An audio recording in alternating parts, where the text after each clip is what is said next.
अगर तुम्हारे मन में ये सवाल चल रहा है ना कि सीबीएसई का पेपर इजी आएगा या हार्ड आएगा, तो ये पूरी क्लेरिफिकेशन आपको इस वीडियो में मैं देने वाला हूँ। बस वीडियो लास्ट तक देखना। लेकिन पहले ये समझते हैं कि बोर्ड का पेपर जब बनता है तो उसके लिए क्या क्या नोटिस आपको दिए जाते हैं, किस तरीके से क्वेश्चन फ्रेम किए जाते हैं। क्योंकि सीबीएसई हर साल स्टार्टिंग में ही आपको दो काम करता है। एक तो सबसे पहले आपको सैंपल पेपर रिलीज करता है और दूसरा आपकी एक एडिशनल क्वेश्चन प्रैक्टिस रिलीज करता है। लेकिन इन दोनों से पहले आपको वो एक सिलेबस डिफाइन कराता है कि आपको ये टॉपिक्स पढ़ने हैं, पर चैप्टर में कौन कौन से टॉपिक्स आपसे पूछे जाएंगे। अब जो सैंपल पेपर और एडिशनल सैंपल पेपर ये क्यों दिए जाते हैं, ताकि आपको एक फॉर्मेट का पता चले कि बोर्ड का पेपर इस पैटर्न पर बनेगा, और दूसरी चीज कि लेवल का पता चल सके कि क्वेश्चंस किस लेवल तक आपसे पूछे जाएंगे।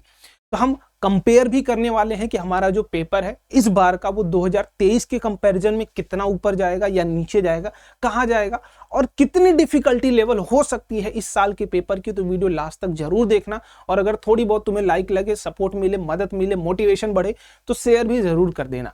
अब देखो, कुछ कंपैरिजन के ही बेसिस पर हम बात कर सकते हैं भाई। डायरेक्ट तो मैं आके नहीं बोल दूंगा कि ईजी आएगा हार्ड आएगा आप मान लोगे, ऐसा नहीं होने वाला।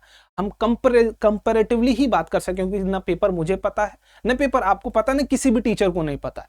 बट हमें यह पता है कि सीबीएसई हर साल बच्चों को प्रमोट ही करती है कि उन्हें पास करना है। वो फेल की तरफ नहीं देखते हैं। लेकिन आपके मन में सवाल होगा, भैया 33% लेके क्या करेंगे? अरे भाई 33% नहीं, आपको पास करना चाह रहा है तो ऐसा क्वेश्चन पेपर नहीं देगा कि आप 33 नंबर भी ना ला पाओ। तो क्वेश्चन पेपर इस तरीके से फ्रेम होगा कि आपको थोड़ा स्कोरिंग भी रहे, और थोड़ा सा नो डाउट कुछ फिल्टर आउट करने के लिए कुछ अच्छे क्वेश्चंस भी डाले जाते हैं। तो हम लोग एक एक फैक्टर से शुरुआत करते हैं कंपेयर करना। तो सबसे पहला जो फैक्टर भैया वो सिलेबस का, कि भाई सिलेबस जितना लंबा होगा उतने अलग अलग टॉपिक से कम क्वेश्चंस पूछे जाएंगे। लेकिन सिलेबस जितना कम किया जाएगा उतने ही कम सिलेबस से ज्यादा नंबर ऑफ क्वेश्चंस पूछे जाएंगे। तो अगर हम दोनों को कंपेयर करने की साथ साथ चलेंगे, भाई 2023 को कंपेयर करूं और 2024 को कंपेयर करूं, तो जो सिलेबस था थोड़ा सा इस बार लेस था। कब? 2023 में। लेकिन यहां पर थोड़ा सा सिलेबस क्या किया गया है, बढ़ाया गया है। लेकिन अब बढ़ाया गया ये तो चलो एक अच्छी बात है, बढ़ाया गया तो नंबर ऑफ क्वेश्चंस पर टॉपिक कम हो जाएंगे। लेकिन जो भी टॉपिक्स ऐड किए गए हैं, जो भी टॉपिक्स आपकी एडिशन हुई है, ये टॉपिक्स बहुत ही अपने आप में इजी टॉपिक्स हैं। मतलब इनसे जो क्वेश्चन बनेगा ना वो फ्री के नंबर वाले होते हैं। वो फ्री के नंबर आपको दे के जाएंगे। टॉपिक्स आपको आई थिंक पता ही होंगे कौन कौन से होंगे भाई। अगर हम देखें तो मैग्नेटिक फील्ड में अर्थ में 12th में चला जा रहा हूं मैं। जो आपकी डोमेस्टिक सर्किट वाला पार्ट है वहां से क्वेश्चन बन जाता है, ह्यूमन आई वाले पार्ट से क्वेश्चन बन जाता है। इसमें कुछ एडिशंस किए गए, तो ऐसे ही टॉपिक्स ऐड किए गए हैं आपके 2024 वाले सिलेबस में, जो इजी है, जहां से स्कोर लाना इजी है।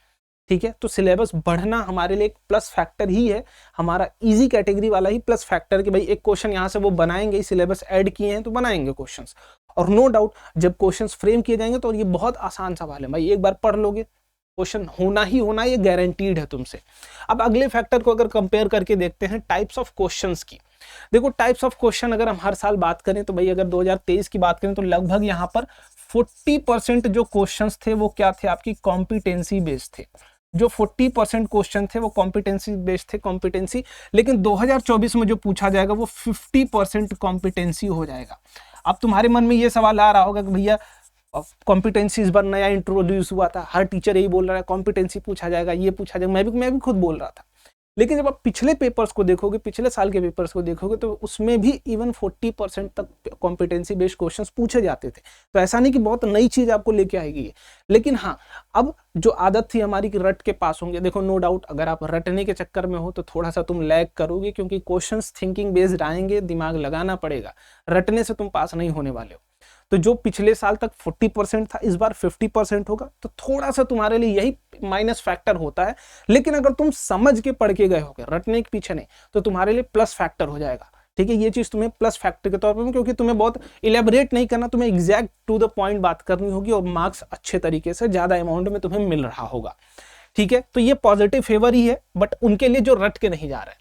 टाइम अलॉटमेंट की बात करें तो 2023 के मुकाबले 2024 वाले बच्चों को यार टाइम ज्यादा ही मिला है। कैसे ज्यादा मिला है?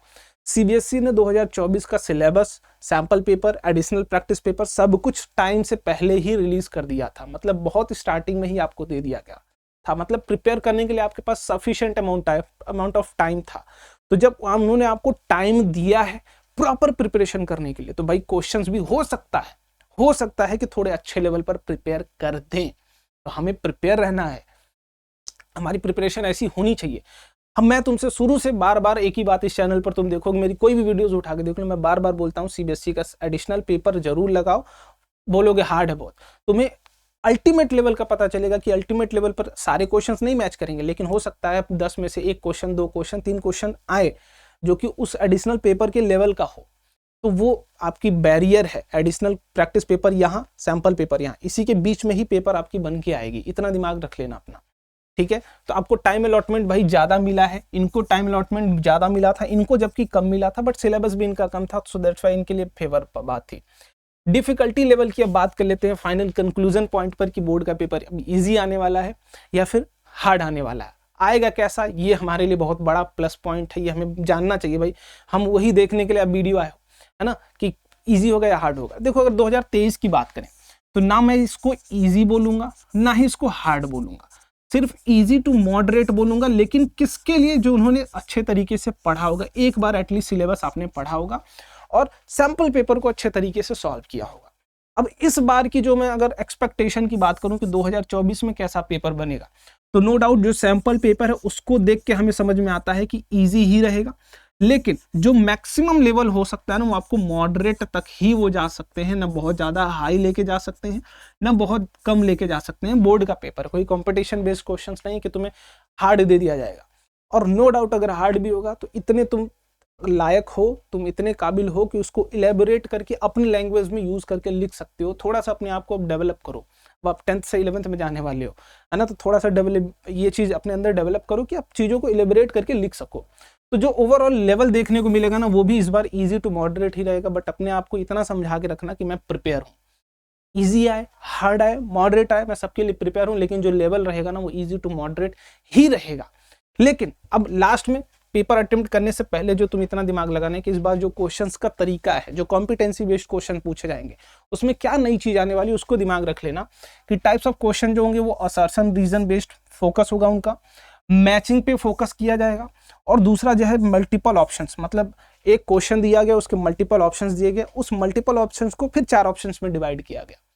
तो ये वाले क्वेश्चंस नए तरीके के फ्रेम हो रहे हैं। ये 3 तरीके के फॉर्मेटिया सवाल आपको अच्छे तरीके से प्रैक्टिस कर लेना है।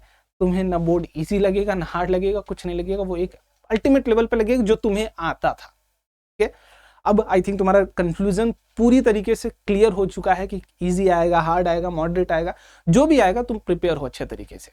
अगर तुम्हारे मन में स्टिल कोई डाउट हो तो उसको कमेंट बॉक्स में जरूर बताना। मिलते हैं अगली वीडियो में, बाय बाय, जय हिंद।